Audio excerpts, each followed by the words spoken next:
My story of learning how to surf as a blind guy. Imagine this, like I'm trying to take up surfing, but I don't know what surfing is. The history of this shirt that I now wear so proudly that I originally did not. I'd keep that thing like tuck up in a ball until I was ready to get into the water. Like I didn't even want people on the beach to see the blind surfer shirt. I was just coming to grips with the fact that I was losing my eyesight, and I was very uncomfortable with it. And how I'm single-handedly ruining the sport of surfing for everyone who's been doing it their whole lives. I'm sorry to report that there are going to be more people in the lineup. It's going to get more crowded, and this is my fault, and I apologize. After my fiancée Banana led me up to the stage and helped me find my spot next to Juan Hernandez, those are all part of the talk I gave at the Inertia's Evolve 2022 Summit, which you can watch and hopefully enjoy right here. Obviously, I'm sure a lot of you at least recognized his voice. Maybe you couldn't pinpoint it. I don't know. Let's list off some credits first before we start. I mean, you've been the voice of Optimus Prime. Yes. Basically, every awesome movie trailer I've ever heard or seen.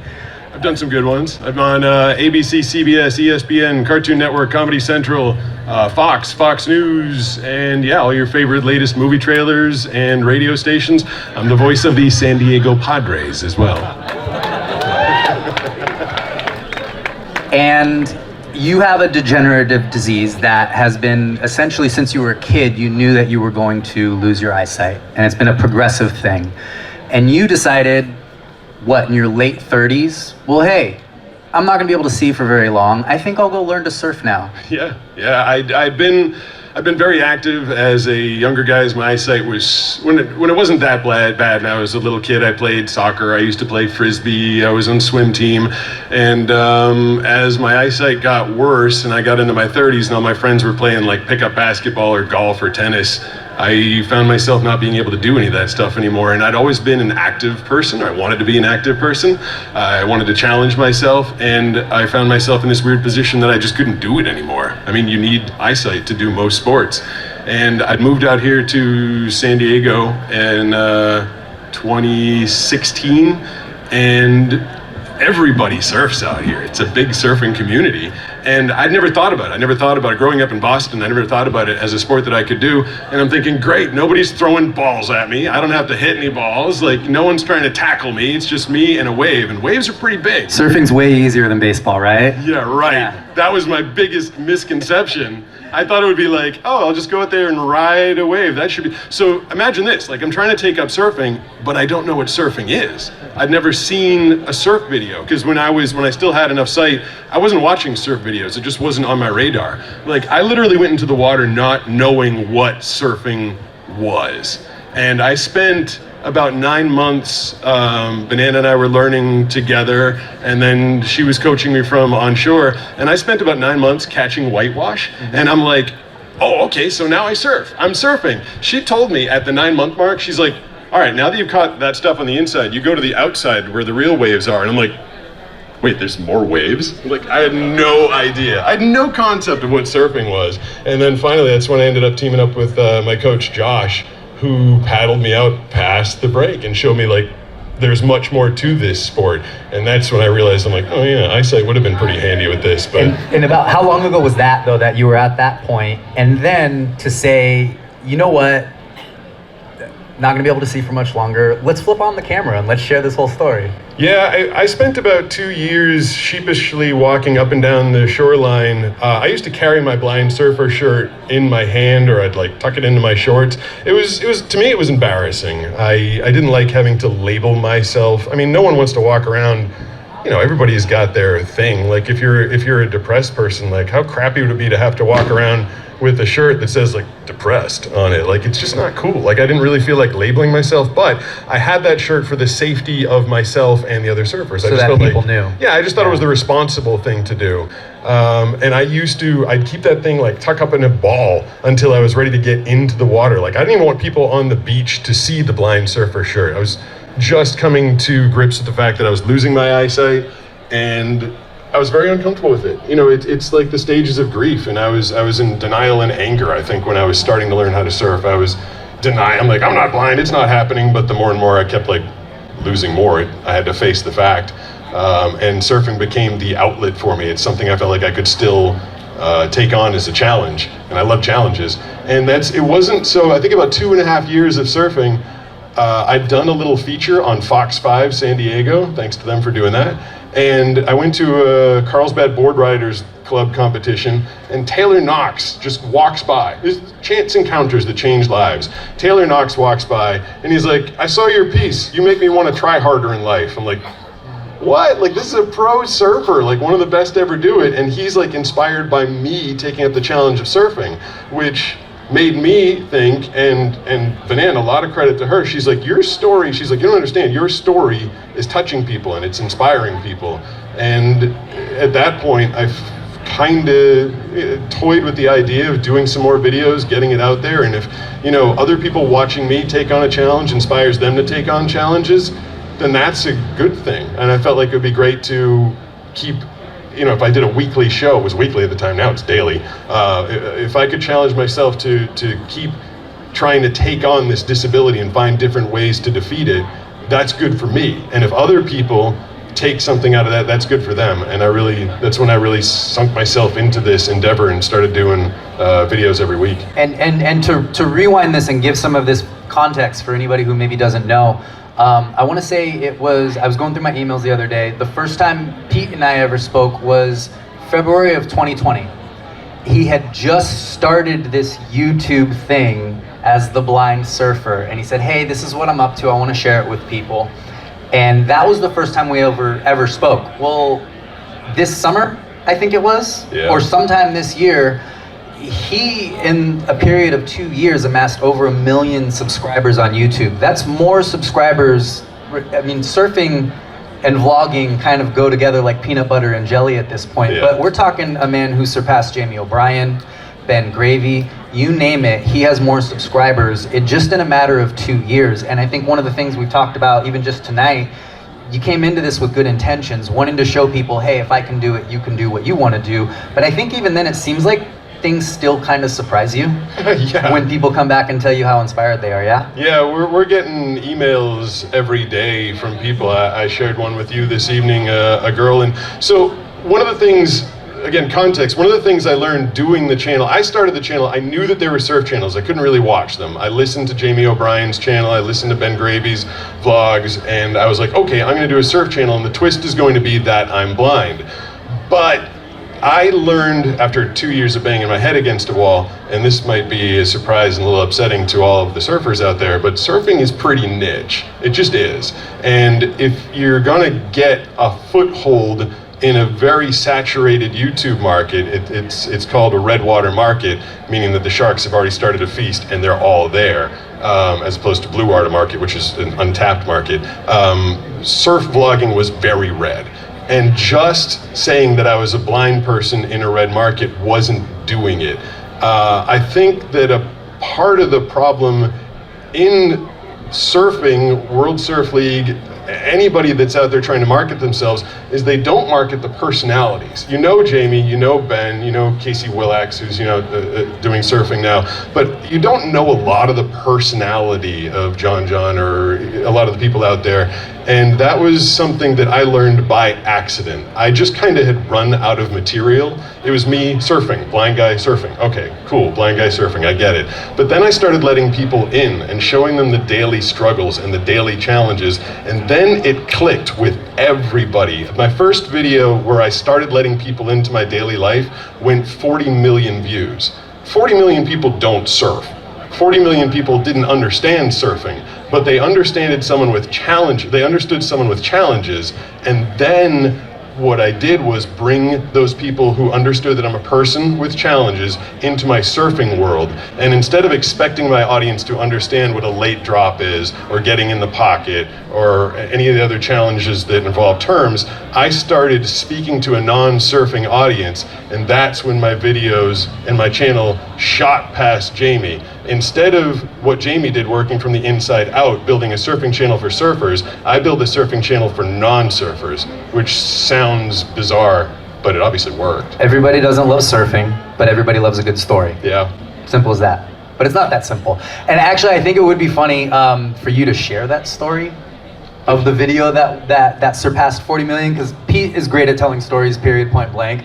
But this particular one is actually, it's funny because of the way that Pete rolls with everything, and he's you know, there's a self-deprecation, there's a lot of fun that you have with a lot of these things, but I thought this story was actually pretty entertaining too. I'll see if I can do it in 60 seconds like I did in the video. Go for it. No, it might take an extra minute. But I was at a gym, I was working out. It was actually back in Boston. And I heard footsteps coming up to me, thum, thum, thum, thum, thum, thum, getting closer and closer. And I hear this voice, like point blank in my face. And she goes, "I didn't come here to be stared at." And I'm like, what is happening? Like, is this woman talking to me? And so I just kind of like, all right, definitely this woman's in my face. So, and I put two and two together. I'm like, oh, she must have thought I was staring at her, because I must have looked like a bit of a creep. If she was right in front of me doing like ankle bends or something, and I'm just there like she was probably a little creeped out. But I figured the ultimate trump card excuse was, and I explained, I'm sorry, I'm blind. I'm not looking at anybody. And she just kept rolling. She goes, "But I didn't come here to be stared at." And I'm like, all right, well, I don't know what to tell you. And she stomps off. I'm like, all right, well, that was the end of that. That was a weird encounter. But then she ends up coming back with the manager, who tells me that this woman is upset that I'm making her uncomfortable at the gym. So I can't use any of the lockers at the gym, so I keep all my stuff on me. I reach into my wallet, and I had a card at the time that said Massachusetts Commission for the Blind. It says Massachusetts Commission for the Blind, and it had a picture of me on it. And I showed it to the manager, and he holds it for a second, puts it back in my hand, and he goes, "Yeah, but you still can't stare at our gym members and make them uncomfortable." I'm like, The nerve. Oh my God. I can't believe you did that, Pete. I was smiling the whole time. It's funny to read the comments now. The people are like, you should have sued, you should have yelled at them. But like, all you can do with people that are that intent on making a scene, that are that intent on making the point, and aren't listening to the words that are coming out of my mouth, all you can do is smile and walk away. And that's basically what I did. But I told that story in a little condensed version, 60-second version, and it just went crazy. It actually started on TikTok first and then blew up on YouTube. And that's when I started realizing that people need, if I'm going to tell the surfing story, I need to tell the more relatable stories. And there's just so many people now that didn't know about surfing, and they're like, I love this surfing channel, but I've never surfed. And I'm like, that's great. So I'm bringing more people. I'm sorry to report that there are going to be more people in the lineup. It's going to get more crowded, and this is my fault, and I apologize. It's between the two of us, it's all our fault. Pete's YouTube channel, our social media, we're to blame for everything. Ruined all the good peaks in San Diego, because all the people that are like, surfing's not for me, but if this blind guy can do it, maybe it's easy. I'll say it again, I think credit to you, obviously, because there is a lightheartedness in sharing these stories that aren't, I mean, in actual context, when you really let it soak in, think of losing your sight, losing something that's so basic for so many people, but just being able to roll with it and share everyday things and be able to laugh about it. You share the light, but then it sounds like you get a lot of feedback from people that is very, in a good way, touching and heavy and inspirational.